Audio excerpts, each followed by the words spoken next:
Until my dad came to the radio station when I was 12 years old to play a prank on the guy who managed the station at the time. And when I walked into this corner, I said, man, that's what I want to do. And I haven't looked back since then. Hello everyone, this is David Raleigh, Superintendent of LaRue County Schools, coming to you today with another Hawk Talk. Today I'm coming to you from the Lincoln Square at A93.7. You've probably heard this gentleman many times, all day long, about any time that you turn on the radio.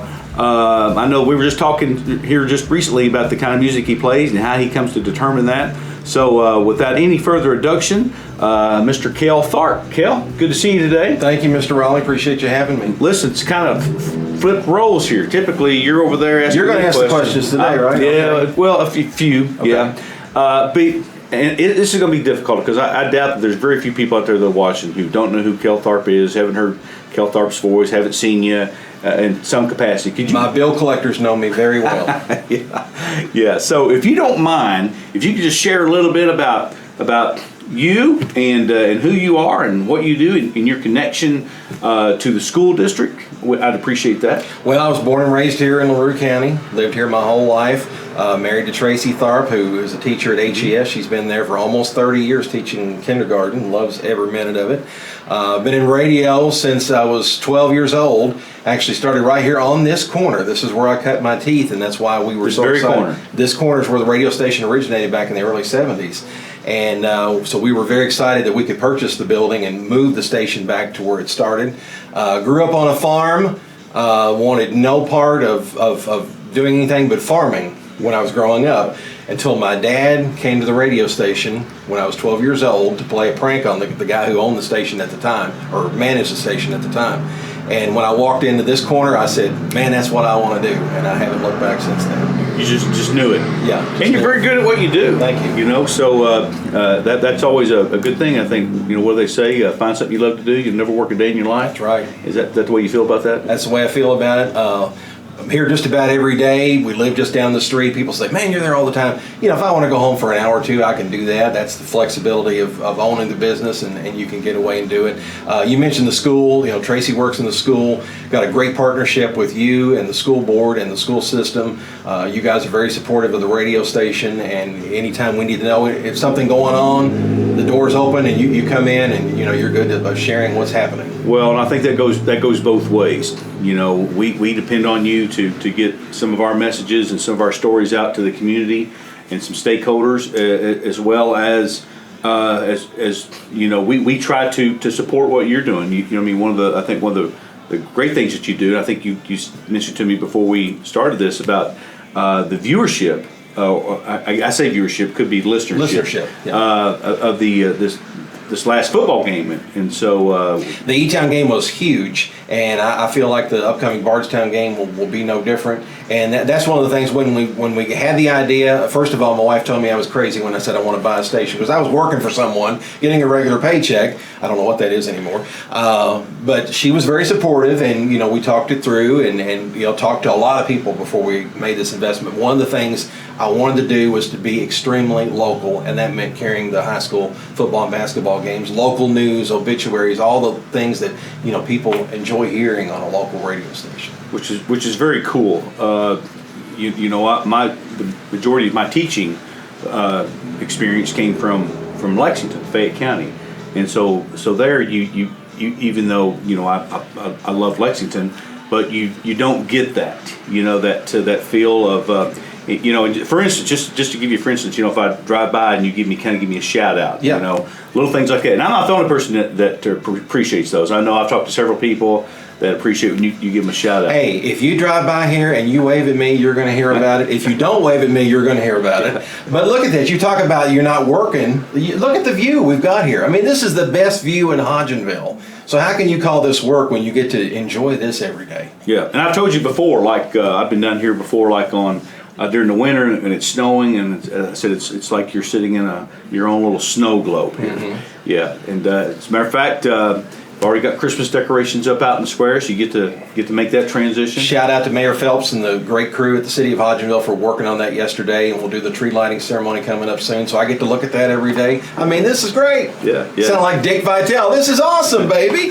But it really is. With a capital A. Yeah, this is great. This is what I've wanted to do my whole life, and we're getting to do it right here at home. And I know we appreciate you at the school system, but I know other people out in the community appreciate you as well. Now, you say you're from LaRue County. Yes. A Hawk.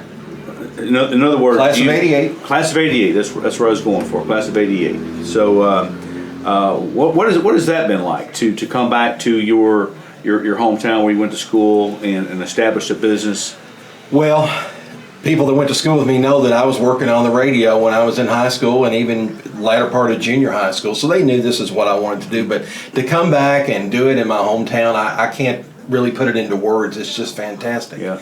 To be able to do that and know that you're impacting people.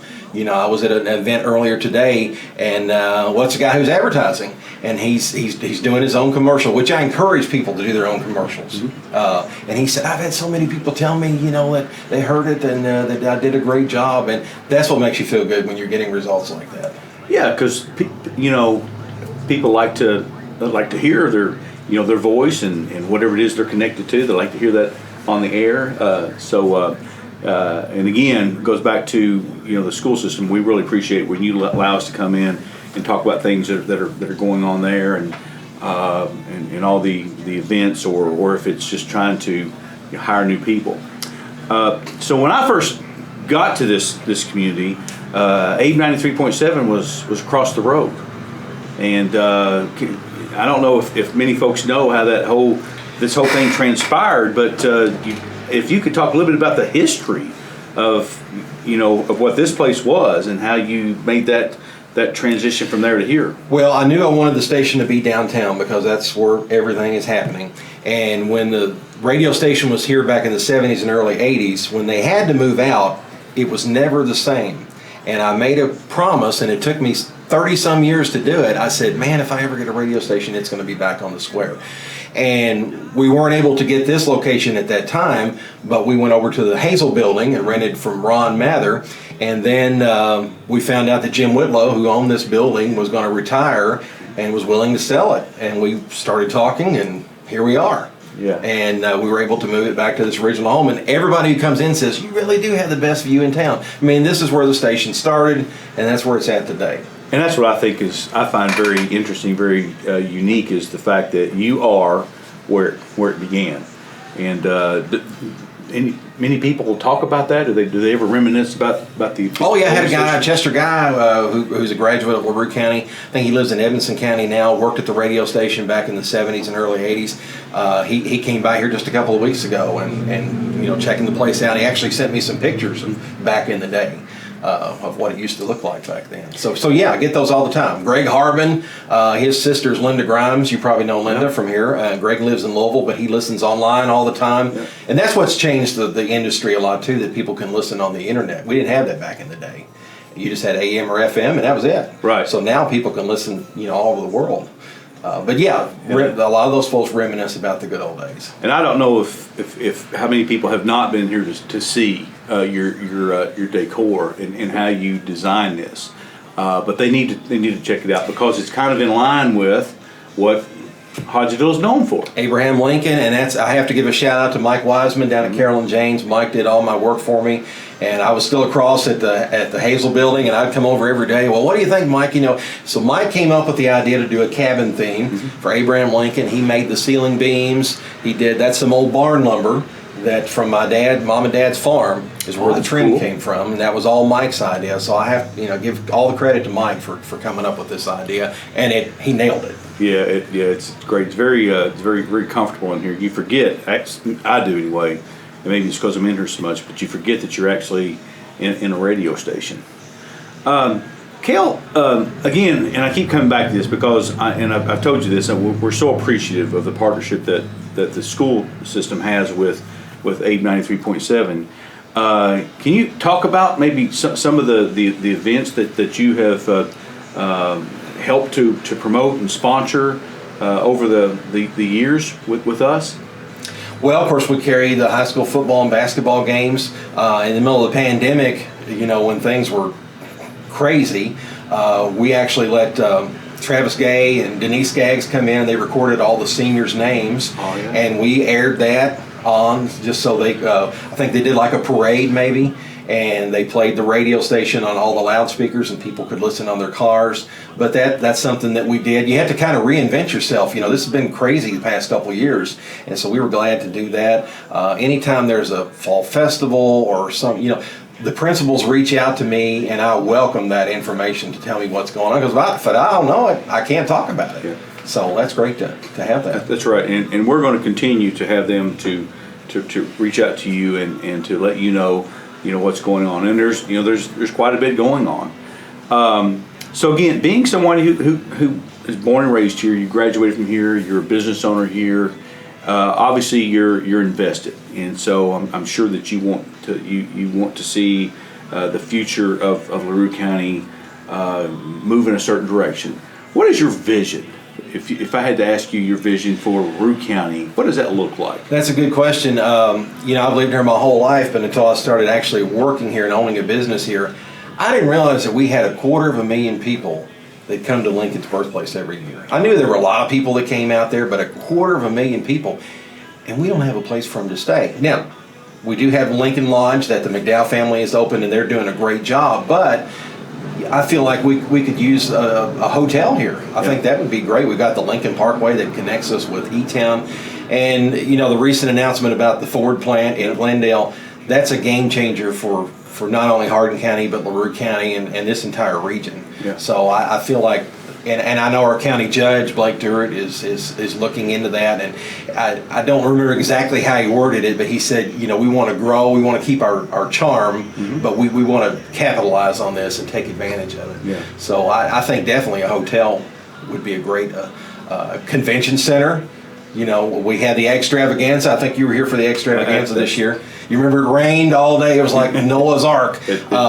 But they were actually able to pull it off. But if we had a place like a convention center or a community center or whatever you want to call it, we can hold those things if we can't have it outside or where we want to have it. I think that's a big need. Yeah, that'd be nice. Now, one of the things that I think is coming to the square are some loudspeakers, correct? Loudspeakers. We have one now that the city is demoing. They need about $25,000 to fund that, and they're about $17,000 or $18,000 now. They've raised quite a bit of money in a short amount of time, which shows how great this community is, that people are pitching in and making donations and making that happen.